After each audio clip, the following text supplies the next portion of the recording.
पवित्र श्रीमद् भागवत गीता, पवित्र चारों वेद, पवित्र कुरान शरीफ, पवित्र बाइबल, पवित्र गुरु ग्रंथ साहिब, पवित्र कबीर साहिब की वाणी में छुपे हुए गूढ़ रहस्य अर्थात तत्व को जानने के लिए कृपया अवश्य सुनिए जगत गुरु तत्वदर्शी संत रामपाल जी महाराज के मंगल प्रवचन।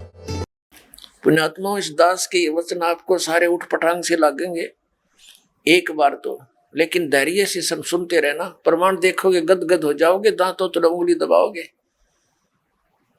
कि बैठा दिया हमारे आचार्य और शंकराचार्यों ने सारा गलत ज्ञान सुना के। कख भी नहीं पता इन आचार्यों शंकराचार्यों, हमारे हिंदू धर्म के गुरुओं को आज तक, ऋषि में ऋषियों को सतयुग से लेकर आज तक इनको कख भी पता नहीं वेदों और गीता का। अब आपको दिखाते हैं श्रीमद् भगवत गीता, इसके अध्याय नंबर 2 का, अध्याय नंबर 2 श्रीमद् भगवत गीता श्लोक नंबर 12।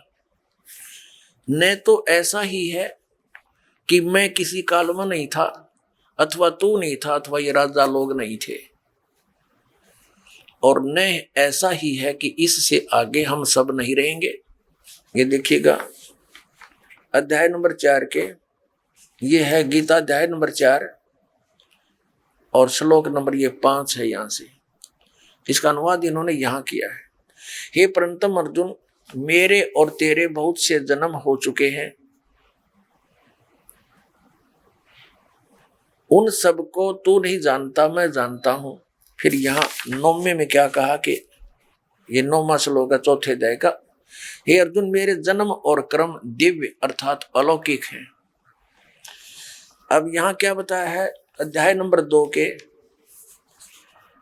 अध्याय नंबर 2 के श्लोक नंबर 17 में कहा कि अर्जुन, नाश रही तो उसको जान जिससे संपूर्ण जगत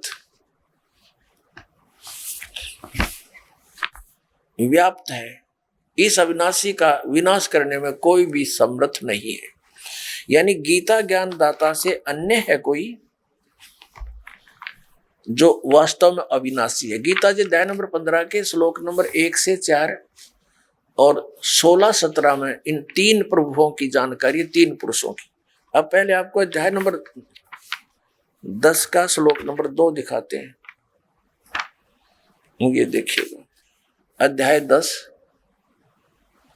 और श्लोक 2 में, मेरी उत्पत्ति को ये जो भी ये लिखते हैं प्रभाव माने उत्पत्ति को न देवता लोग जानते हैं, न मैं ऋषिजन ही जानते हैं, क्योंकि मैं सब प्रकार से देवताओं का और मैं ऋषियों का आदि कारण हूं। अब ये क्या स्पष्ट हो गया कि गीता ज्ञान दाता ये ब्रह्म है, सरपुरुष है। श्री कृष्ण जी में प्रवेश करके ये बोल रहा है, ये कहता है मेरा जन्म तो हुआ है, उत्पत्ति तो हुई है, लेकिन ये ब्रह्मा विष्णु महेश और ये ऋषि नहीं जानते, क्योंकि ये इससे ही उत्पन्न हुए हैं। ये इसकी संतान है, ब्रह्मा विष्णु महेश इस ब्रह्म के पुत्र हैं, और दुर्गा इन ब्रह्मा विष्णु महेश जी की माता है श्री दुर्गा जी। अब गीता ज्ञान दाता ने, ब्रह्म ने स्पष्ट कर दिया कि मैं नाशवान हूं, मेरी तो जन्म मृत्यु होती है, तो इसके साधक की भी जन्म मृत्यु होगी, क्योंकि ब्रह्मलोक में जाएगा, और ब्रह्मलोक में गया हुआ प्राणी फिर जन्म मृत्यु में आता है।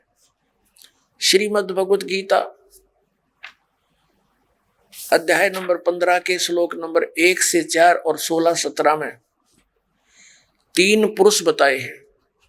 उल्टा लटका हुआ संसार रूपी वृक्ष है, इसकी ऊपर को तो जड़ समझो, नीचे को 3 गुण रूपी शाखा।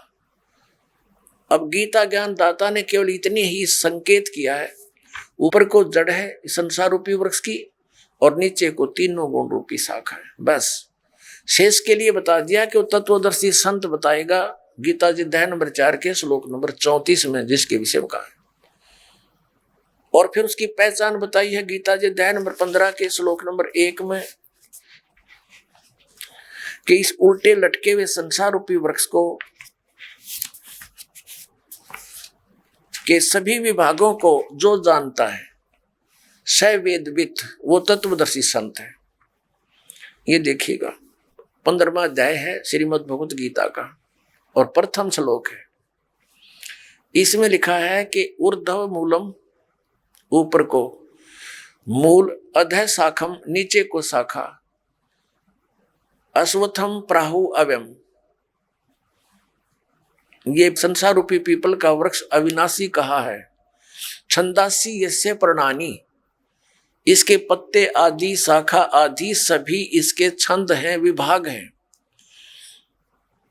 ये तम वेद, जो उन सभी विभागों को जानता है, स वेदवित, वो वेद के तात्पर्य से को जानने वाला है, वो तत्वदर्शी संत है। इनका अनुवाद पढ़िए।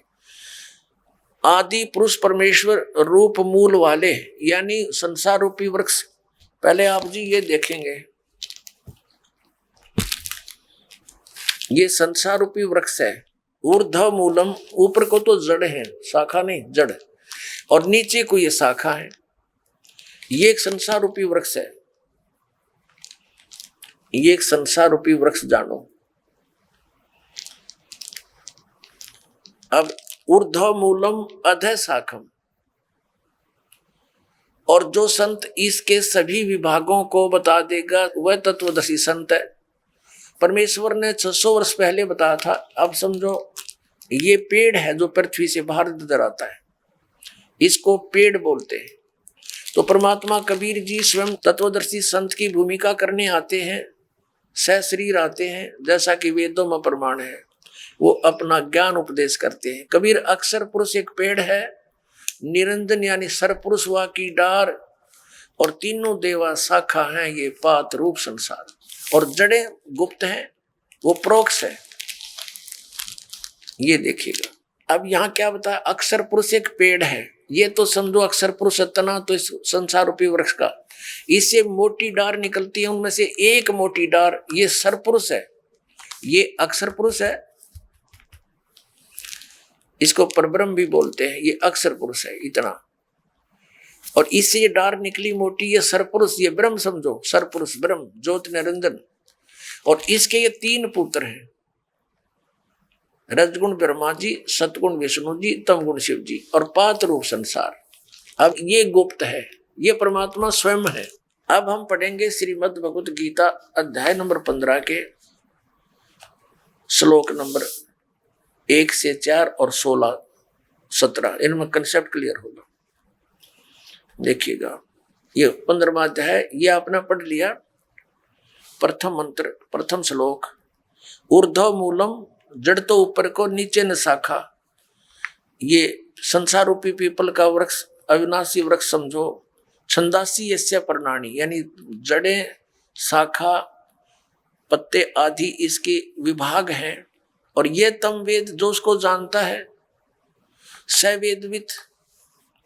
अब देखो यहाँ है, आदि पुरुष परमेश्वर मूल वाले, इन्होंने अधः शाखा का अर्थ गलत किया है, ब्रह्मा रूप मुख्य शाखा कर दिया। नहीं, ये देखो दूसरे श्लोक में 2 बार अधः शब्द है, इसका यहाँ अर्थ किया इन्होंने। अधः माने, अधः माने नीचे, अधः माने नीचे, स्पष्ट है।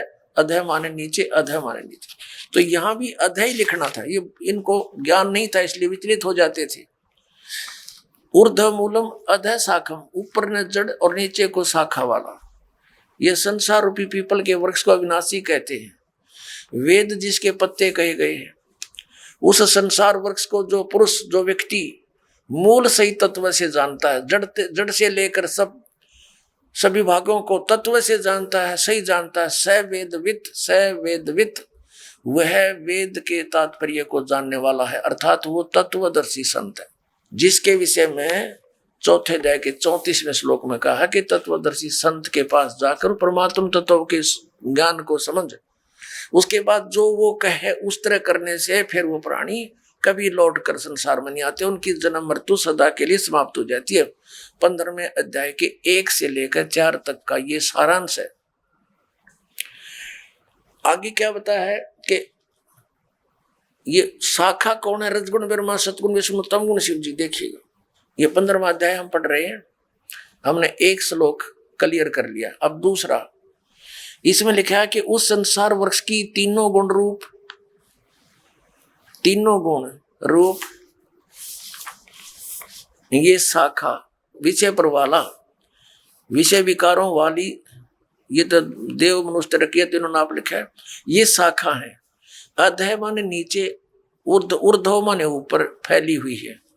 मनुष्य लोक में कर्मों के अनुसार बांधने वाली भी ये मूलानी यानी मुख्य कारण है, नीचे और ऊपर फैली हुई है, सब जगह नहीं, केवल नीचे और ऊपर। अब यहाँ ये कंसेप्ट क्लियर करना पड़ेगा, अब ये स्पष्ट करना पड़ेगा कि रजगुण ब्रह्मा जी, सतगुण विष्णु जी, तमगुण शिव जी है।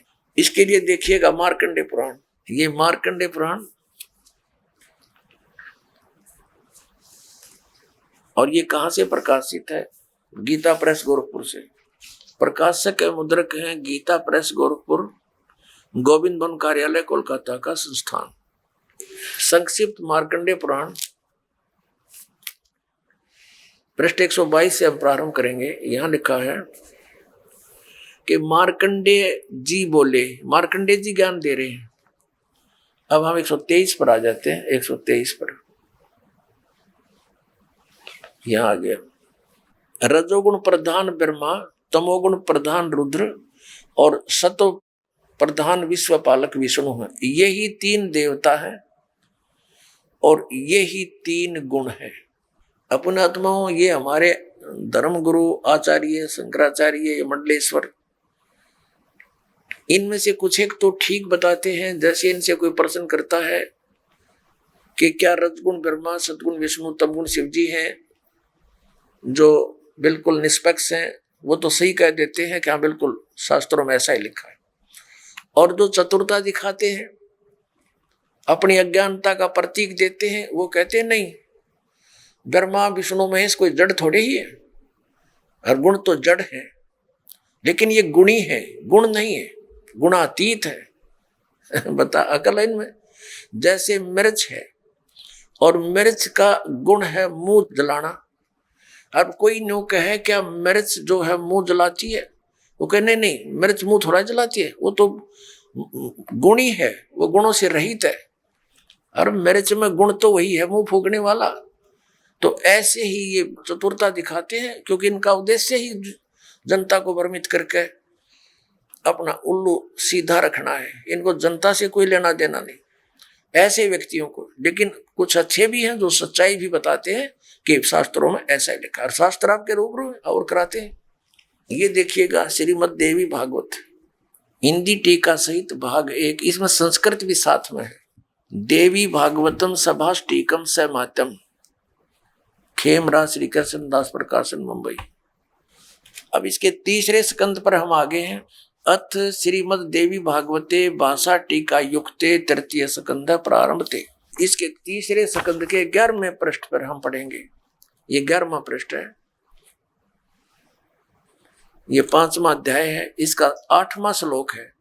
भगवान शंकर अपनी माता दुर्गा से कह रहे, हे माता, यदि हमारे ऊपर सदा आप दया युक्त हो तो हमको तमोगुण में किस प्रकार प्रदान किया है? ब्रह्मा रजोगुण और हरि सतोगुण युक्त किए हैं। फिर संस्कृत देखो, ये संस्कृत भी पढ़ेंगे हम, क्योंकि अब हम शिक्षित हैं। यदि दया धर्मना न सदा अंबिके कथम अहम विहित, क्यों मैं रच दिया, क्यों बना दिया तमोगुण, मुझे तमोगुण क्यों बना दिया? कमल जय, कमल से उत्पन्न होने वाले ब्रह्मा को रजोगुण संभव, क्यों रजोगुण उत्पन्न कर दिया? सुवित सुविहित है किमो सतोगुण हरि, और विष्णु जी को अपने सतोगुण क्यों बना दिया? इति सिद्धम रजगुण ब्रह्मा सतगुण विष्णु तमगुण शिव जी। तो परमात्मा कबीर देव जी ने, परमेश्वर ने स्वयं आकर यथार्थ ज्ञान दिया कि अक्षर पुरुष एक पेड़ है और सरपुरुष यानी निरंजन वा की डार, और तीनों देवा रजगुण ब्रह्मा सतगुण विष्णु तमगुण शिव जी, तीनों देवा शाखा हैं, ये पात्र रूप संसार है। अब हम इस पवित्र श्रीमद् भगवद गीता के इन 4 श्लोकों को 1 से 4, गीता अध्याय नंबर 15 के श्लोक 1 से 4 और 16-17 को पढ़ेंगे। अब आसानी से समझ में आ जाएगा कंसेप्ट क्लियर हो गया। तीनों गुण, रजगुण ब्रह्मा है, सतगुण विष्णु, तम गुण शिव जी। अब देखिए गीता अध्याय नंबर 15 का और श्लोक नंबर हम 2 पढ़ रहे हैं। उस संसार रूपी वृक्ष की तीनों गुण रूप, रजगुण ब्रह्मा, सतगुण विष्णु, तम गुण शिव जी, ये विषय पर वाला शाखा। अब संस्कृत भी साथ पढ़ेंगे हम। ये तीनों शाखाएं हैं, विषय भोग तरह का दी शाखाएं, नीचे और ऊपर। अब नीचे और ऊपर कैसे? जैसे ये श्रीमद् भगवत गीता का ज्ञान पृथ्वी लोक पर बोला जा रहा था, नीचे पाताल लोक पर, ऊपर स्वर्ग लोक पर। इन 3 लोकों पर ही इन ब्रह्मा जी, विष्णु जी और शिव जी का आधिपत्य है। यहां तक इनकी एक एक विभागीय मंत्री समझो, ये इन 3 लोकों पर, ऊपर स्वर्ग में, नीचे पाताल तक इसकी इनकी रेंज है, इनकी जो है ना प्रभुता है, इनकी सीमा है, सर्वत्र नहीं। ये देखिए नीचे और ऊपर, सर्वत्र नहीं, ऊपर फैली हुई है मनुष्य लोक में, और कर्मों के अनुसार बांधने वाली भी यही मुख्य कारण है। नीचे और ऊपर ये व्याप्त है। अब तीसरे में क्या बताया है कि इस संसार वृक्ष का गीता ज्ञान दाता ब्रह्म है, श्री कृष्ण जी में बोल रहा प्रवेश करके।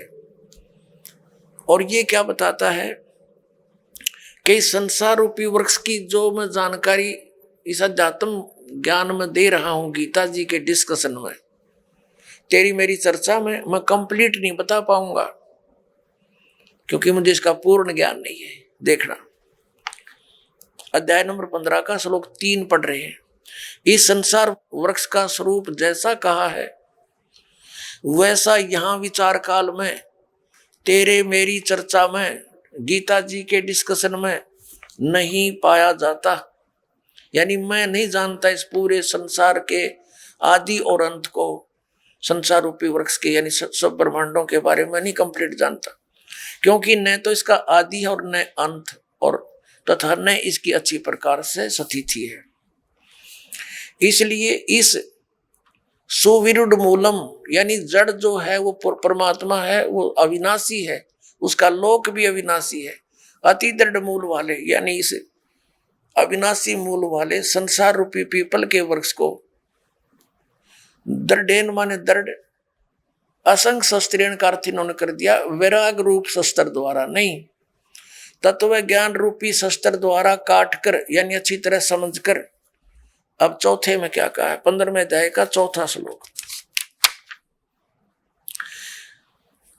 उसके पश्चात उस परम पद रूप परमेश्वर को भली भांति खोजना चाहिए, जिसमें गए हुए पुरुष फिर लौटकर संसार में नहीं आते, और जिस परमेश्वर से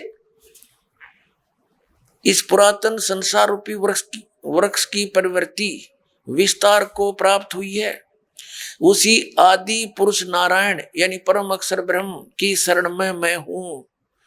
इस प्रकार दृढ़ निश्चय करके उस परमेश्वर का ही मनन और निधि ध्यान करना चाहिए। अब इसमें क्या स्पष्ट हो गया कि गीता ज्ञान दाता कहता है कि मैं कंप्लीट नॉलेज नहीं रखता, और तत्वदर्शी संतों के पास जाकर उनको समझ, उसके पश्चात परमेश्वर के उस परम पद की खोज करनी चाहिए, जहां जाने के बाद साधक लौटकर फिर कभी संसार में नहीं आते, यानी उनका पूर्ण मोक्ष होता है। गीता ज्ञान दाता अपनी स्थिति स्पष्ट करते हुए गीता अध्याय नंबर 2 के श्लोक 12 में, गीता जी अध्याय नंबर 4 के श्लोक 5 और 9 में, गीता अध्याय नंबर 10 के श्लोक नंबर 2 में स्पष्ट करता है कि अर्जुन तेरे और मेरे बहुत जन्म हो चुके हैं, तो नहीं जानता मैं जानता। इससे सिद्ध है कि ये तो नासवान है, स्पष्ट हुआ। और ये भी स्पष्ट हुआ कि ब्रह्म है जो गीता जी बोल रहा, श्री कृष्ण जी में इसका ओम नाम है, ओम नाम के जाप से ब्रह्मलोक प्राप्ति होती है। ब्रह्मलोक में गए हुए प्राणी भी जन्म मृत्यु में ही रहते हैं, तो ये ब्रह्म की साधना से भी मोक्ष प्राप्त नहीं हो सकता, वो स्थान प्राप्त नहीं हो सकता जहां जाने के बाद साधक कभी लौटकर संसार में नहीं आते। वो कौन है? वो परम अक्षर ब्रह्म की साधना करने से। जैसे गीता जी अध्याय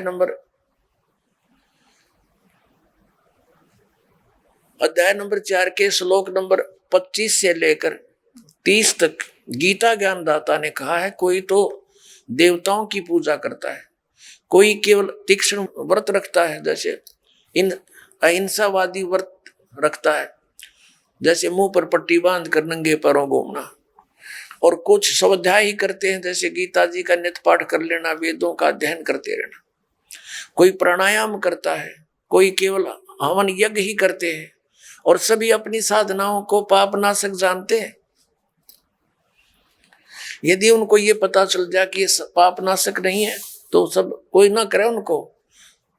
ये साधक उसी समय तक उस साधना को कर रहा है जब कोई इसका पता नहीं कि सही नहीं है, तब छोड़ देगा उसी दिन। तो इसके लिए बताया कि चौथे अध्याय के 32वें श्लोक में कि इस प्रकार की जो 25 से लेकर और 30 तक जिन श्लोकों में जानकारी दी है, इस प्रकार की बहुत सारे धार्मिक यज्ञों की, धार्मिक अनुष्ठानों की जानकारी सच्चिदानंद घन ब्रह्म की वाणी में विस्तार से कही गई है। अब सच्चिदानंद ब्रह्म की वाणी, क्योंकि वो परमात्मा सतलोक से चलकर आता है, अपने मुख कमल से उपदेश देता है, ज्ञान सुनाता है, वो सूक्ष्म वेद होता है, वो तत्व ज्ञान होता है। तो वो तत्व ज्ञान है, उसके अंदर बहुत विस्तार के साथ ये अध्यात्म मार्ग बताया गया है, अध्यात्म ज्ञान कहा गया है। अब देखिएगा अध्याय नंबर 4 पर ले चलते हैं आपको पहले थोड़ा सा। श्रीमद् भगवद गीता अध्याय नंबर 4 और श्लोक नंबर 25 में दूसरे योगीजन देवताओं का पूजन रूप यज्ञ मन धार्मिक अनुष्ठान भली भांति किया करते हैं, प्रउपासते यानी पूजन करते हैं, और अन्य योगीजन ब्रह्म साधना करते हैं, इसका यह अर्थ है। और 26 में कहा कि अन्य योगीजन श्रोत्र आदि समस्त इंद्रियों को संयम रूप अग्नि में हवन किया करते हैं, दूसरे शब्द आदि करते रहते हैं। ये समस्त विषयों को इंद्रिय रूप यज्ञ अग्नि में हवन किया करते हैं। 27 में लिखा है कि दूसरे योगीजन इंद्रियों की संपूर्ण क्रियाओं और प्राणों की समस्त क्रियाओं को ज्ञान से प्रकाशित आत्म संयम रूप अग्नि में हवन किया करते हैं, यानी कुछ तो अपने इंद्रियों को ही संयम करने में लगे रहते हैं। 28 में कहा है कि कई पुरुष द्रव्य संबंधी यज्ञ करते हैं, यानी तब भंडारे कर दिए, कांबड़ बांट दिए, कोई मंदिर बनवा दिया, इस तरह करते रहते हैं, और कुछ तपस्या करते रहते हैं। तो कहने का भाव ये है कि अब हम 32 पर आते हैं, अपने मतलब की बात लेते हैं। ये गीता अध्याय नंबर 4 के श्लोक नंबर 32 में क्या कहा है, इसमें क्या है कि एवं बहुविधा यज्ञा वितता ब्रह्मणे मुखे। ये ब्रह्मणे शब्द लिखा है, यह इन्होंने अनुवाद गलत कर दिया।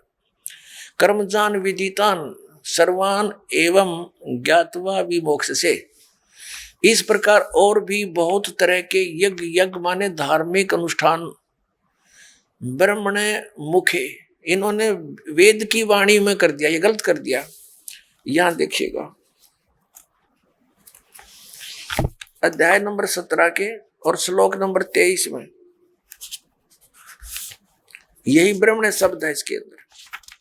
श्रीमद् भगवद गीता अध्याय नंबर 17 का श्रीमद् भगवद गीता और श्लोक नंबर 23 में ओम तत्सत इति निर्देश है ब्रह्मणे तिर्विद समर्थ है ब्राह्मणा तेन वेदा च यज्ञा च विहिता पुरा।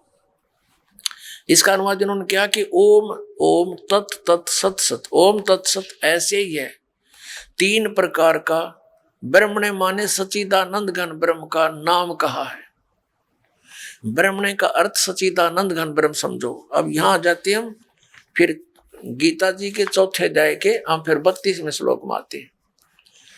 32वें श्लोक में अब ये ब्रह्मणे जो मुख्य लिखा है इन्होंने यहाँ गलत अनुवाद कर दिया। इस प्रकार बहुत तरह के यज्ञ सच्चिदानंद घन ब्रह्म की वाणी में विस्तार से कहे गए। ये तत्व ज्ञान है सच्चिदानंद घन ब्रह्म, यानी परम अक्षर ब्रह्म सतपुरुष कबीर साहब सतलोक से चलकर आते हैं और अच्छी आत्माओं को मिलते हैं, तत्व ज्ञान बताते हैं, फिर उनके द्वारा बोली गई कबीर वाणी लिपिबद्ध कर ली जाती है। तो उस कबीर वाणी में यानी सच्चिदानंद घन ब्रह्म की वाणी में जो उनके मुख कमल से बोली गई है, उसमें वो ज्ञान तत्व सब धार्मिक अनुष्ठानों की जानकारी पूर्ण रूप से विस्तार से कही गई है। वो तत्व ज्ञान है। उसको जानने के बाद फिर सभी कर्मों से मोक्ष प्राप्त हो जाता है। फिर चौथे अध्याय के 34वें श्लोक में कहा है, देखिएगा, ये देखना, चौथे अध्याय का 32वां श्लोक कंप्लीट पढ़ते हैं, अब समझ में आएगा। इस प्रकार और भी बहुत तरह के यज्ञ माने धार्मिक अनुष्ठानों की जानकारी, ये सच्चिदानंद घन ब्रह्म की वाणी पढ़ना, इसको ये गलत लिखा, ब्रह्म माने वेद नहीं हो सकता, ब्रह्म न मान सच्चिदानंद घन ब्रह्म की वाणी यानी परम अक्षर ब्रह्म की वाणी, इसको तत्व ज्ञान भी कहते हैं। मैं विस्तार से कहे गए हैं। उन सब को तू कर्म जान यानी नाम उठत नाम बैठत नाम सोत जाग बे, काम करते करते दैनिक कर्म करते करते उनका उसमें साधना होती है। कर्म जान मन इंद्रिय और शारीरिक क्रियाओं द्वारा संपन्न होने वाले हैं, वो उसमें लिखा वो काम करते करते क्रियाएं करते हैं। कर्म योग के द्वारा संपन्न होते हैं वो सब क्रियाएं। इस प्रकार तत्व से जानकर उनके अनुष्ठान द्वारा तो कर्म बंधन से सर्वथा मुक्त हो जाएगा। अपने आत्मा चौथे अध्याय के 34वें श्लोक में बताया वो तत्व ज्ञान को, ये चौथे अध्याय का श्रीमद् भगवत गीता, ये 34वां श्लोक है। उस ज्ञान को जो सच्चिदानंद घन ब्रह्म ने यानी परमेश्वर ने स्वयं आकर जो ज्ञान दिया, सुख संवेद, वो तत्व ज्ञान वो उसकी वाणी में लिखा होता है। और वो तत्व ज्ञान केवल वो संत ही जानते हैं जो उससे परिचित है। वो तत्व ज्ञान और तत्वदर्शी संत गीता ज्ञान से अन्य ज्ञान रखता है। यदि तत्व ज्ञान की जानकारी ब्रह्म को होती तो एक अध्याय और लिख देता, उसको ये ज्ञान नहीं था। अब यहां देखो, अब 34 में कहा, गीता अध्याय नंबर 4 के श्लोक नंबर 34 में कहा कि उस ज्ञान को जो सच्चिदानंद घन ब्रह्म की वाणी में विस्तार से कहा गया है, तो तत्वदर्शी ज्ञानियों के पास जाकर समझ, उनको भली भांति दंडवत प्रणाम करने से और उनकी सेवा करने से, कपट छोड़कर सरलता पूर्वक प्रसन्न करने से वे परमात्म तत्व को भली भांति जानने वाले ज्ञानी महात्मा तुझे तत्व ज्ञान का उपदेश करेंगे। अपने आत्मा ये दास अब कहाँ लाना चाहता है आप जी को? गीता जी अध्याय नंबर 8 के श्लोक नंबर 1 में अर्जुन ने पूछा कि आप जी ने जो 7वें अध्याय के 29वें श्लोक में बताया है कि तत्ब्रह्म को जानकर और सारे धातुओं से परिचित, सब कर्मों से परिचित व्यक्ति केवल जरा और मरण से छूटने का प्रयत्न करता। जरा माने वृद्ध अवस्था और मरण माने मृत्यु। तो 8वें अध्याय के प्रथम मंत्र में पूछा वो किम तत्ब्रह्म, ये देखिएगा, ये है श्रीमद् भगवत गीता अध्याय नंबर 7 और श्लोक नंबर 29, ये 29। यहाँ इसकी केवल संस्कृत है, आगे इसका अनुवाद है। जरा मरण मोक्षाय, जरा माने बुढ़ापा, मरण माने मृत्यु, मोक्ष माने छुटकारा पाने के अर्थ। माम आश्रित यतंती ये ते ब्रह्म तत्विदु कृष्णम अध्यात्म कर्म च अखिलम। इसका अर्थ है कि माम आश्रित, मैंने जो तुझे बताया है इस ज्ञान को आश्रित जो कर लेगा, तत्वदर्शी संतों को खोज लेता है, वह जरा मरण के मोक्ष के लिए ही यतंती प्रयत्न करते हैं। वे तत्ब्रह्म को और संपूर्ण वो तत्ब्रह्म को जानते हैं और सारे अध्यात्म ज्ञान को और सब कर्मों को से परिचित है। ये देखिएगा, यह अनुवाद है 7वें अध्याय के 29वें श्लोक का। जो मेरी शरण होकर आश्रित है, इसका अर्थ तो ये दास ने जो बताया वही सही है कि मेरे इस ज्ञान का आश्रय कर ले, कि तत्वदर्शी संत की खोज कर ले, उसके बाद उससे प्राप्त ज्ञान के आधार से जो केवल जरा और मरण से छूटने का ही प्रयत्न करते हैं, वे उस तत्ब्रह्म से और सारे दात्म ज्ञान से और सब कर्मों से परिचित हैं। देखिए अब 7वें अध्याय का 29वां श्लोक हम गीता जी का पढ़ रहे हैं। जो मेरे आश्रित माने शरण होकर जरा और मरण, जरा माने वृद्ध अवस्था, मरण माने मृत्यु से छूटने के लिए यत्न करते हैं, वे उस ब्रह्म को और संपूर्ण अध्यात्म को, ये देखो उस तत्व ब्रह्म, तत् ब्रह्म, उस ब्रह्म को, संपूर्ण अध्यात्म को और संपूर्ण कर्मों को जानते हैं। यहाँ 8वां अध्याय श्लोक होता प्रारंभ होता है। इसका प्रथम श्लोक है 8वें अध्याय का। इसमें पूछा है किम तत्ब्रह्म, आपने जिस इस तत्ब्रह्म के बारे में कहा है कि तत् ब्रह्म को, उस ब्रह्म को और सब संपूर्ण अध्यात्म को, संपूर्ण कर्मों को जानते हैं। यहाँ पूछा 8वें अध्याय के प्रथम श्लोक में किम तत्ब्रह्म और किम अध्यात्म, किम कर्म पुरुषोत्तम, किम अधिभूत च किम प्रोक्तम अधिदेवम किम उच्यते। इसका उत्तर ये है, 8वें अध्याय का प्रथम मंत्र है, वह ब्रह्म क्या है। ये प्रश्न किया है अर्जुन ने, इसका उत्तर दिया है 8वें अध्याय के 3रे श्लोक में। ये 8वें अध्याय का ये 3रा श्लोक है। वह परम अक्षर ब्रह्म है, परम अक्षर ब्रह्म है, 3रे श्लोक में उत्तर दिया। अपने आत्माओं, अब हम आते हैं गीता जी अध्याय नंबर 15 के श्लोक नंबर 16 और 17 पे। इससे सारा कंसेप्ट जो दास करना चाहता था क्लियर हो जाएगा। ये देखिएगा 15वें अध्याय का, ये गीता अध्याय नंबर 15 और यहाँ ये 16वां श्लोक है। इसमें 2 पुरुष बताए हैं, दिव्यम द्वौ इमौ पुरुषौ, 2 पुरुष, 2 प्रभु, 2 स्वामी, एक सर और एक अक्षर। इसको सर पुरुष कहो। इस दोनों पुरुषों को यहाँ लगा सकते हैं, सर पुरुष और अक्षर पुरुष। और यहाँ इनका अनुवाद, इनका अनुवाद देखते हैं। इस संसार में नाशवान और अविनाशी भी ये 2 प्रकार के पुरुष माने प्रभु, पुरुष माने स्वामी, भगवान कहे हैं। और सब प्राणियों के शरीर नाशवान है और जीवात्मा अविनाशी कहा जाता है। इसका भावार्थ ये है कि एक सरपुरुष तो ये ब्रह्म है, अक्षर पुरुष ये परब्रह्म है, सरपुरुष जो है ये ब्रह्म 21 ब्रह्मांड का स्वामी है, और अक्षर पुरुष ये 7 संघ ब्रह्मांड का स्वामी है। ये दोनों भी और इनके अंतर्गत जितने प्राणी हैं सब नाशवान है, लेकिन जीवात्मा तो किसी की भी नहीं मरती, वो तो विषय ही अलग है। अब ये स्पष्ट कर दिया, ये तो दोनों नाशवान है, सरपुरुष भी और अक्षर पुरुष भी। भले ही अक्षर माने अविनाशी होता है, लेकिन इसकी बहुत ज्यादा लंबी आयु है, जिस कारण से इसको अक्षर कह रहे हैं, लेकिन ये वास्तव में अविनाशी नहीं है। इसका कंसेप्ट 15वें अध्याय के 17वें श्लोक में स्पष्ट कर दिया कि उत्तम पुरुष तू अन्य और परमात्मा इति उदाहरते। देखना 15वें अध्याय का हमने 16वां पढ़ लिया, 17वां पढ़ेंगे। उत्तम पुरुष तू अन्य परमात्मा इति उदाहरते, यह लोग तरम आविष्य विवर्ती अवय ईश्वर है।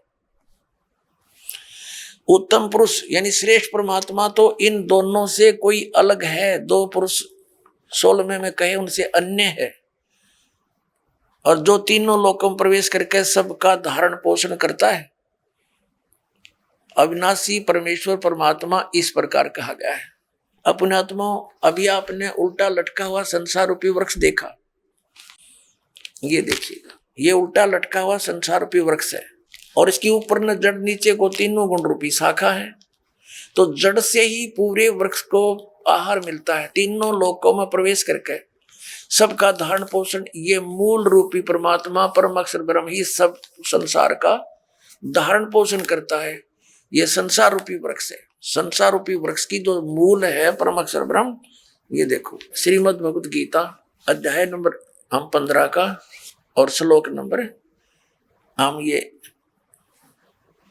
17वां पढ़ रहे हैं। उत्तम पुरुष है तू अन्य परमात्मा इति उदाहरत है। उत्तम पुरुष यानी श्रेष्ठ परमात्मा प्रभु तो कोई और है, इन ऊपर वाले से दोनों 16 वर्णित से अलग है, और उसी को परमात्मा कहा जाता है। यह लोक तरम आविष्य विवर्ती, जो तीनों लोकों में प्रवेश करके सबका धारण पोषण करता है, वो वास्तव में अविनाशी भगवान है, वो अविनाशी परमात्मा। ये देखिए उत्तम पुरुष यानी पुरुषोत्तम सही भगवान तो कोई और ही है, जो तीनों लोकों प्रवेश करके और सबका धारण पोषण करता, वो है अविनाशी परमात्मा। वास्तव में अपने आत्मा जो दास निष्कर्ष निकालना चाह रहा अब निकल रहा है।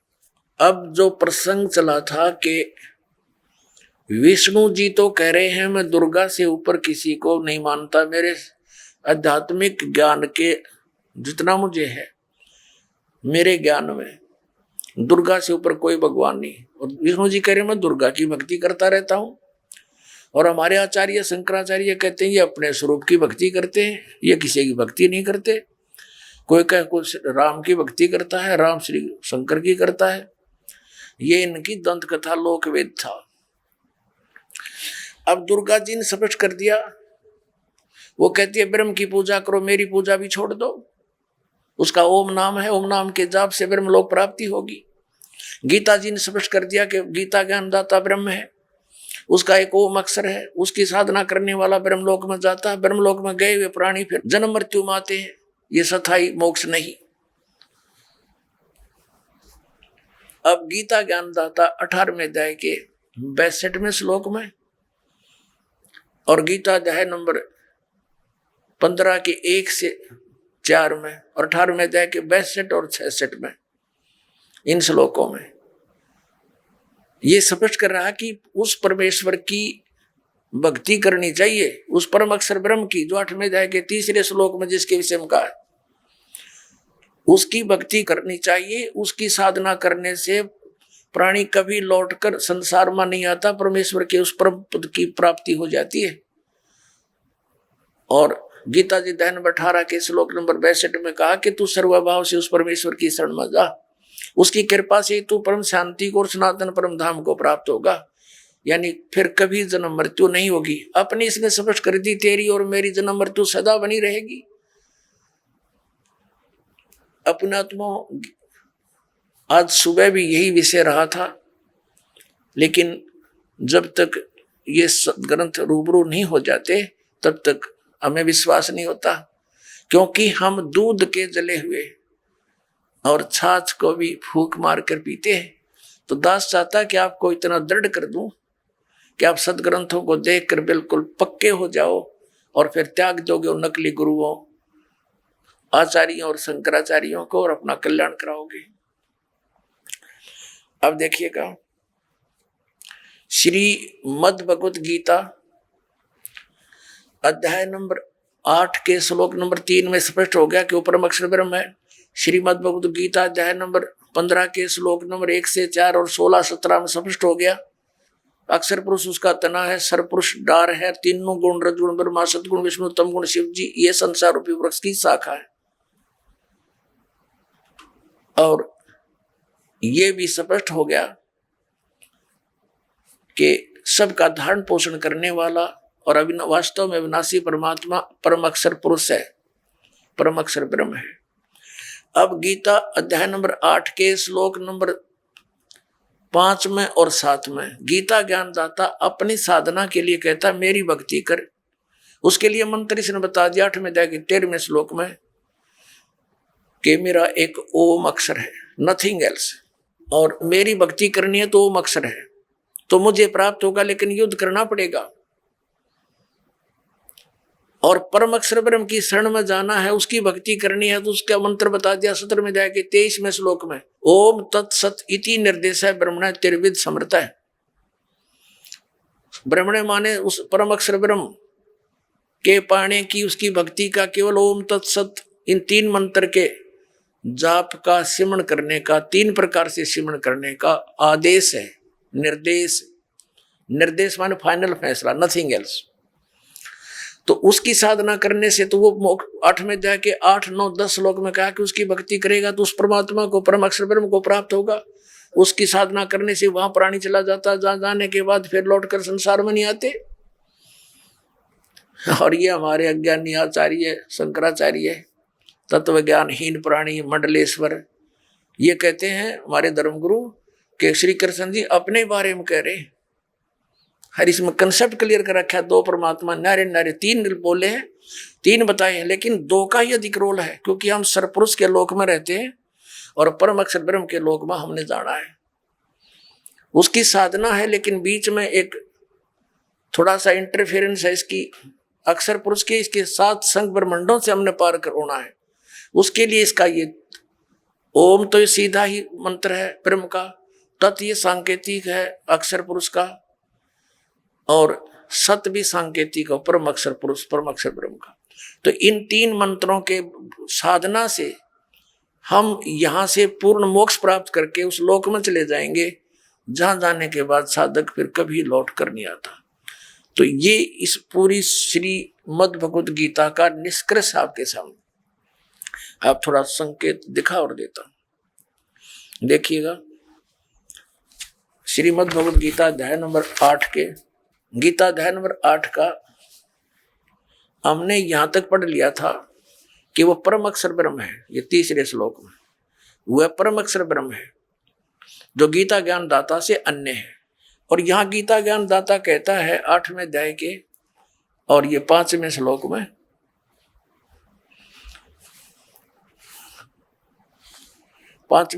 में, कि जो पुरुष अंत काल में मुझे ही समण करता हुआ शरीर त्याग कर जाता है वह साक्षात मेरे रूप को प्राप्त होता है। साक्षात रूप नहीं, मद भावम याति, मेरे वाले भाव में को प्राप्त होता है, इसमें कोई संशय नहीं। अब 7वें श्लोक में क्या कहा 8वें अध्याय के गीता जी, और 7वें में क्या कहा कि इसलिए अर्जुन तू सब समय में मेरा स्मरण कर और युद्ध भी कर। युद्ध तो करना पड़ेगा, मेरी शरण में रहेगा तो, और मुझ में अर्पण किए हुए मन बुद्धि से युक्त होकर निसंदेह मुझे ही प्राप्त होगा। अब 8वें में और 9वें में ये स्पष्ट कर दिया है। 8वें में गीता अध्याय नंबर 8 का श्लोक नंबर 8 हम पढ़ रहे हैं। हे पार्थ, यह नियम है परमेश्वर के अभ्यास योग युक्तेन, उस 3 मंत्र के जाप का अभ्यास करने वाला, दूसरी ओर न जाने वाले चित्त से निरंतर चिंतन करता हुआ मनुष्य परम दिव्यम पुरुष याति, उस परम अक्षर ब्रह्म को प्राप्त होता है।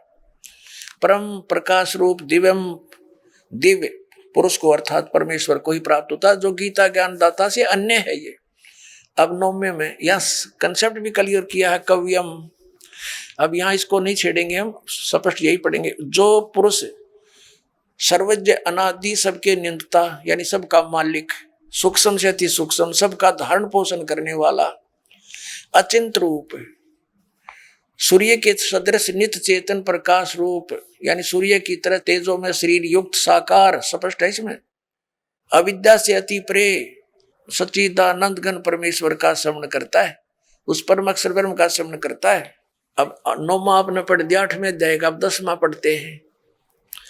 वह भक्ति युक्त पुरुष यानी 3 मंत्र के जाप करने वाला, जिसमें एक ओम है, 2 तत्सत तत् और सत सांकेतिक है। वह भक्ति युक्त पुरुष अंत काल में योग बल से, योग माने साधना भक्ति की शक्ति से, भ्रकुटी के मध्य में प्राणों को अच्छी प्रकार स्थापित करके फिर निश्चल मन से स्मरण करता हुआ उस दिव्य रूप परम पुरुष परमात्मा को ही प्राप्त होता है। यानी गीता ज्ञान दाता से अन्य है वो परम अक्षर ब्रह्म, उसकी साधना करने वाला उसको प्राप्त होता है। और ये अज्ञानी आचार्य और ये शंकराचार्य हमारे धर्म गुरु कहते हैं, श्री कृष्ण जी अपने विषय में कह रहे हैं और कोई परमात्मा नहीं, और कोई नहीं है। इन्होंने आज 5500 वर्ष हो गए श्रीमद् भगवत गीता और पुराणों को और वेदों को लिपिबद्ध हुए, इन्हें कख नहीं पता इसके बारे में। आचार्य का अर्थ गुरु होता है और गुरु अध्यापक होता है, जो सिलेबस से पूरा परिचित हो, मास्टर हो। और जिसने कख नहीं पता वो काय का टीचर, काय का आचार्य। ये डबो दिया सारा देश, हिंदू समाज को इन्होंने भूत बनवा के फिर उनने की पूजा करवाते हैं, श्राद्ध निकलवा का पोषण करते हैं लोग। अपनात्मा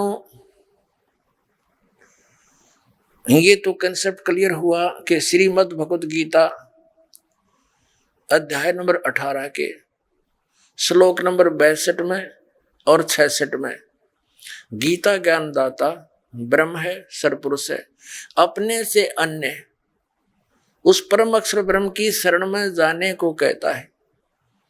वो परम अक्षर ब्रह्म कौन है ये दास बताओगा। वो कबीर साहब है, वो काशी के अंदर धाणक रूप में, जुल्हे रूप में आया था, जिसको एक कवि कह करके हमने उनका इतिहास बंद कर रखा था। ये परम अक्षर ब्रह्म है। उन्होंने 600 वर्ष पहले वो ज्ञान दिया था जो आज हमारे सदग्रंथों में विद्यमान है। और ये हमारे आचार्य और शंकराचार्य श्री शंकर जी श्री विष्णु जी को अजन्मा अजरो अमर, इनके कोई माता पिता नहीं बताते। और पुराणों के अंदर इनके इतिहास में लिखा कि इनके माता पिता हैं, इनकी जन्म मृत्यु होती है और इनको ये भगवान बताते हैं। शिव पुराण के अंदर लिखा कि तुम ब्रह्मा और विष्णु तुम भगवान नहीं हो, तुमने अपने आप को भगवान मान लिया। अब पुणात्माओं, प्रसंग ये चला था कि हमारे धर्म गुरु शंकराचार्य आचार्यों और सतयुग से लेकर आज तक इन ब्राह्मणों यानी ऋषियों को तो ज्ञान कहाँ होगा, इनके भगवानों को ज्ञान नहीं। जिनको ये भगवान बताते हैं विष्णु और शंकर जी को और ब्रह्मा जी को, और इनको ये भगवान बताते हैं, ये मालिक बताते हैं, और ये भगवान नहीं है, ये प्रमाण है पुराण में। अभी कंसेप्ट क्लियर करते। ये है पवित्र शिव महापुराण। पुण्यात्माओं, एक समय श्री ब्रह्मा जी और विष्णु जी का आपस में युद्ध हो गया। किस बात पर युद्ध हो गया कि ब्रह्मा जी कहते हैं विष्णु जी को कि मैं तेरा पिता हूं, तेरा जनक हूं। विष्णु जी कहते हैं मैं तेरा पिता हूं, मैं तेरा जनक हूं। इस प्रकार दोनों का युद्ध हो गया।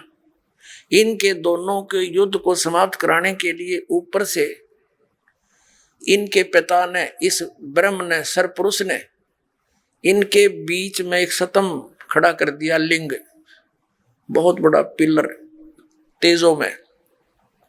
इन्होंने लड़ना तो छोड़ दिया, उसका और छोर खोदने लगे। फिर यहाँ पर ये प्रकट हो गया शिव जी का रूप धारण करके। ये ऐसे छल करता है, इसने प्रतिज्ञा कर रखी है कि मैं अपने वास्तविक काल रूप में कभी किसी के सामने प्रकट नहीं होऊंगा। इसका काल रूप कौन सा है? गीता जी अध्याय नंबर 11 के श्लोक नंबर 47-48 में ये कहता है कि अर्जुन देख, ये है मेरा काल रूप, विराट रूप, और इसकी प्राप्ति ना वेदों वर्णित विधि से, ना जप से, ना तप से, ना यज्ञ से, किसी प्रकार से नहीं हो सकती। ये तो मैं अपना अनुग्रह करके तेरे ऊपर कृपा की है, तेरे से पहले इसको किसी ने नहीं देखा था और ना आगे कोई देख सकता। गीता जी अध्याय नंबर 7 के श्लोक नंबर 24-25 में ये कहता है कि ये मूर्ख जन समुदाय मुझ अव्यक्तम व्यक्तिम आपनम मनन्ते, मुझ अव्यक्त को मैं अपनी योग माया से छुपा रहता हूँ। ये मूर्ख जन समुदाय मुझे व्यक्ति रूप में आया हुआ कृष्ण मान रहे होंगे। I am not Krishna. तो वो छुपा रहता है। छल क्या करता है, कभी विष्णु रूप का धारण करके किसी को दर्शन दे देता है, ऋषि को, साधक को, तो वो विष्णु जी की महिमा गाता है कि आप ही सर्वशक्तिमान हो, मैंने समाधि काल में आपके दर्शन हुए, आप छुपाए हो अपने आप को। ऐसे ही कोई साधक साधना कर रहा है ब्रह्म की, तो उसको ब्रह्मा के रूप में दर्शन दे देता है। वो कहता है ब्रह्मा जी, ये ब्रह्मा जी सर्वशक्तिमान है, ये छुपाए बैठे अपने आप को, और किसी को शंकर भगवान के रूप में दर्शन दे देते हैं। तो वो कहते हैं शंकर भगवान ही सर्वेश्वर है। तो इस प्रकार ये भ्रम फैला रखा था इस काल भगवान ने, और इसी के आधार से श्री ब्रह्मा जी श्री विष्णु जी को भ्रम हो गया कि मैं पालन करने वाला, ब्रह्मा जी का मैं उत्पत्ति करने वाला। अब श्री विष्णु जी को ये था कि तू मेरी नाभि कमल से उत्पन्न हुआ। ब्रह्मा जी कहते हैं मैं सारी सृष्टि का उत्पन्न करने वाला हूं, मैं प्रजापिता हूं। इन दोनों का युद्ध हो गया। तो तब ये आके खड़ा हो गया उनके पास और उनसे क्या कहता है कि तुमने अज्ञानता से अपने आप को ईश मान लिया, भगवान मान लिया, यू आर नॉट गॉड। ये दिखाता हूं आपको, ये देखिएगा श्री शिव महापुराण हिंदी टीका सहित भाग 1। ये श्री शिव महापुराण, इसके कौन है लेखक? विद्यावृद्धि पंडित ज्वाला प्रसाद जी मिश्र कृत हिंदी टीका सहित, खेमरा श्री कृष्ण दास प्रकाशन मुंबई। ये शिव महापुराण है। इसके हम विद्वेश्वर संहिता पर पहुंचते हैं। ये विद्वेश्वर संहिता 17 पृष्ठ नहीं, पहले हम आते 11 पृष्ठ पे। ये देखिएगा, ये 11 पृष्ठ विद्वेश्वर संहिता शिव पुराण अध्याय 6 में। यहाँ पर नंदी केश्वर यानी वो नंदी बैल बता रहा है भगवान शंकर का। नंदी केश्वर बोले कि हे योगेंद्र, एक समय विष्णु भगवान शेष सैया पर अपने गरुड़ आदि पार्षदों के से संयुक्त लक्ष्मी सहित शयन करते थे। उस समय ब्रह्म ज्ञानियों में श्रेष्ठ ब्रह्मा जी अपनी इच्छा से वहां आए। सब प्रकार सुंदर सेज पर शयन करते हुए कमल लोचन विष्णु जी से पूछने लगे, तुम कौन हो? मुझे देखकर अभिमानी पुरुष के समान शयन करते हो। वत्स बेटा उठो, देखो मैं तुम्हारा स्वामी आया हूं। आए हुए स्वामी का गुरु को देख कर दुर्मान करता है, वह उस द्रोही मूड का प्रायश्चित होना निश्चित है। यह सुनकर विष्णु जी के अंतर्मत क्रोध हुआ, पर ऊपर से दिखाया नहीं, परंतु बाहर से शांत रहे और बोले, बेटा वत्स ब्रह्मा। विष्णु जी बोले ब्रह्मा जी को, वत्स बेटा तुम्हारा मंगल हो, बैठो इस आसन पर विराजो। इस समय तुम्हारे नेत्र कुटिल और मुख वक्र क्यों हो रहा है? ब्रह्मा जी बोले, हे वत्स विष्णु, तुमको समय के प्रभाव से अभिमान है। हे पुत्र, मैं तुम्हारा रक्षक और जगत का पिता मैं हूं। विष्णु जी बोले, यह तो सब जगत मुझ में सतीत है, तुम चोर के समान किस प्रकार अपना कहते हो? तुम मेरी नाभि कमल से उत्पन्न हुए हो, इससे तुम मेरे पुत्र हो। इनका लठ बाज गया, ये गणी ना पढ़ावे आगाते। इनका आपस में लट्ठम लट्ठा हो गए, देवता फूल बरसाने लग गए। अक्षाबास मरो कटके, ये हमारे देवताओं के लक्षण देखिए। ये हम अब 11वां पृष्ठ पढ़ रहे हैं, अभी यहाँ नीचे आ गए हैं। यहाँ देखो विद्वेषर संहित का, मैं श्रेष्ठ हूँ, मैं स्वामी हूँ, ऐसा कहकर एक दूसरे को मारने की इच्छा से युद्ध करने में उत्सुक हुए। संपूर्ण देवता विमान में बैठकर उस महा अद्भुत युद्ध को देखने चले आए और आकाश में उनका ऊपर फूल बरसाने लगे। वारे देवताओं, वारे देवताओं, ये हमारे देवता। दो भाइयों का झगड़ा हो जा तो सभ्य व्यक्ति उनका छूट बीच बचावा करा कर कहीं लड़के ना मर जा। अरे ये देवता फूल बरसावा, मरो लड़के हैं, हो जाओ खत्म है तेरा गजब। इन इतिहासों को पढ़ते थे हम। अब ये काल आ गया, इनके बीच में शतम डाल दिया इनके पिता ने पिल्लर तेजों में बहुत। इसके और छोर को खोजने लगे, इन कुछ नहीं पाया, ब्रह्मा ने झूठ बोल दिया। ये कथा आप सुनते रहते हो। इसलिए इनके बीच में आ गया और फिर इनको क्या हिदायत देता है कि तुम भगवान नहीं हो, तुमने अपने आप को भगवान मान लिया। ये देखिएगा, ये देखिएगा शिव पुराण 17 पृष्ठ पर हम आगे। विद्वेश्वर संहिता है ये, विद्वेश्वर संहिता भाग 1 का अध्याय 9। अब यहाँ निंदिकेश्वर फिर बोले कि इस प्रकार जब वो दोनों नरम हो गए, भगवान ने नरम हुए ब्रह्मा विष्णु पर अनुग्रह करके, क्या बताया? उन दोनों की अज्ञानता और वैर को दूर करने के अर्थ दोनों से कहा कि मेरे सकल और निष्कल दो भेद से दो रूप है, परंतु और ईश्वर नहीं। इस कारण से दोनों उनके दो रूप नहीं हो सकते। पहला सतम रूप है और पीछे मूर्तिमान रूप धारण किया। इसमें ब्रह्म निष्कल और इस रूप गुण सगुण, मेरे दोनों रूप से और दूसरे के किसी के नहीं। अब इनसे क्या कहा? इस कारण से तुम दोनों को अथवा दूसरों को ईश तव की प्राप्ति नहीं हो सकती। तुमने ब्रह्मा और विष्णु ने अज्ञानता से अपने को ईश माना, भगवान मान लिया। ये बड़ा ही अद्भुत हुआ, ये बड़ा गलत हो गया। उसको दूर करने को ही मैं रण स्थान में आया। अब तुम अपना विमान त्याग कर मुझ ईश्वर में अपनी बुद्धि लगाओ। मेरे प्रसाद से लोक में सब अर्थ प्रकाश होते हैं। अब ये क्या कहता है कि मैं जगत का वर्धक होने से मैं ब्रह्म हूं। आप आगे दिखाता हूं आपको। प्रश्न नंबर 18 पर देखिएगा, पहले ये देखेंगे अध्याय नंबर 10 का, और यहां हम आ जाते हैं। हे पुत्रो, ब्रह्मा और विष्णु को कह रहा है इनका पिता ये ब्रह्म, काल रूपी ब्रह्म सरपुरुष। हे पुत्रो, यह कृत आपने तब से प्राप्त किया है जिसको सृष्टि की उत्पत्ति और प्रलय पालन कहता है।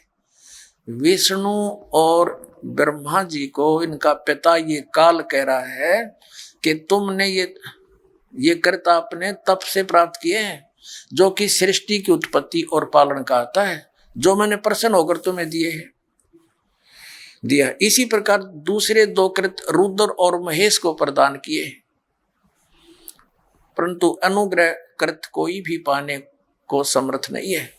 अब इसमें दास तो कहना चाहा था कि 2 तो ये ब्रह्मा विष्णु हो गए और रुद्र और शिव ये 2 नारे हो गए, ये 4 हो गए, और 5वां ये बोल रहा है।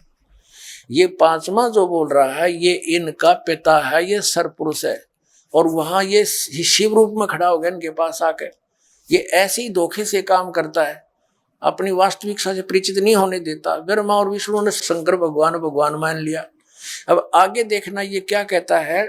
ये काल जो इन चारों को संबोधित कर रहा है, वो कहता है कि मेरा ओंकार मंत्र है। अब हम 19 पृष्ठ पर आ गए, 18 पढ़ लिया। विद्वेश्वर संहिता अध्याय 10 ही चल रहा है, यहां देखना।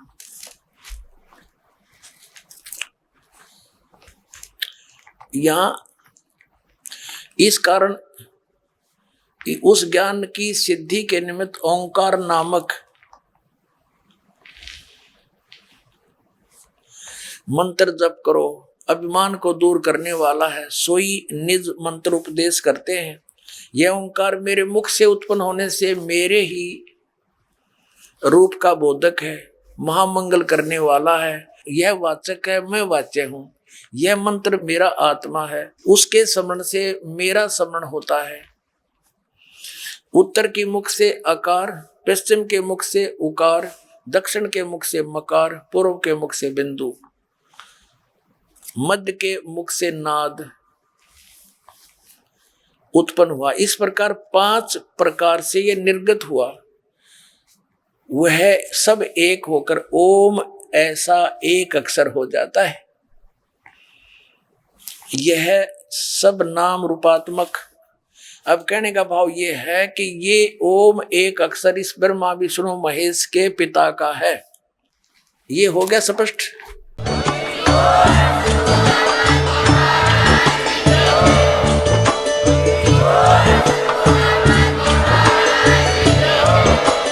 आप सुन रहे थे जगत गुरु तत्वदर्शी संत रामपाल जी महाराज जी के मंगल प्रवचन। अधिक जानकारी के लिए विजिट कीजिए हमारी वेबसाइट www.jagatgururampalji.org। संत रामपाल जी महाराज जी के शुभ आशीर्वाद से पूरे विश्व भर में 500 से भी ज्यादा नाम दीक्षा केंद्र हैं, जिन पर संत रामपाल जी महाराज जी द्वारा ऑनलाइन निशुल्क नाम दीक्षा दी जा रही है। अपने नजदीकी नाम दीक्षा केंद्र का पता करने के लिए संपर्क करें 8222880541।